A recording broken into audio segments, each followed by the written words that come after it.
Let's get your major key guitar solos to sound really, really awesome. This is a reply video to somebody that said do it in a major key when I was talking about driving tension in a minor pentatonic using the flat 3 or that flat 7 to drive that tension and then resolve it back to the root note. And we don't have those tension notes to really drive that up and make it a really sharp tension. But this is what we're going to think about. All right, our chord tones are going to set in there really nicely. The 3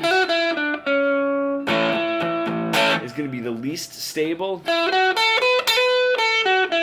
5 is going to be a little bit more stable. And then my 1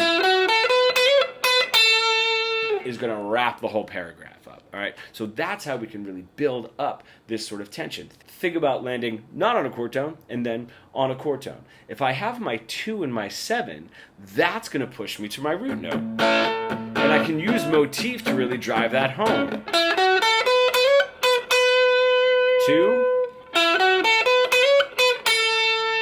And there we are. If I use that same concept now, I can use the 4 to drive to the 3.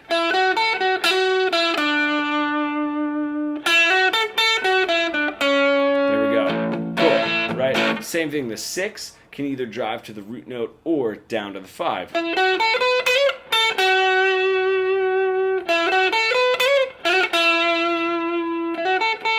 Right? Either way. So where we're thinking about taking this story is we have our non-chord tones, right? And then we have those 2 and the 7s to make sure that we get back to the root note. I might want to wait till the end of the paragraph to do that, right?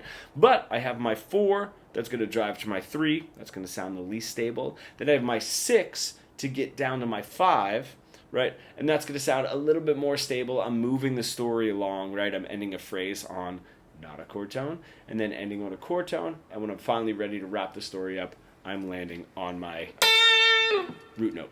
Don't forget, we're not driving that tension as sharply because we're not in a minor or in a blues, and the genre wouldn't really call for that, right? The type of song that we're playing wouldn't really call for that. So this is what we get with our major key. It doesn't mean that we just have to go back to running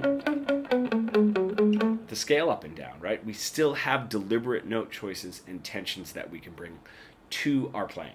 If you are sort of stuck in that boring, robotic guitar solo plateau that we all get into, and you really want to bridge the gap between your creative ideas and what you're able to play, becoming fully fretboard fluent, comment pro below and we can get started.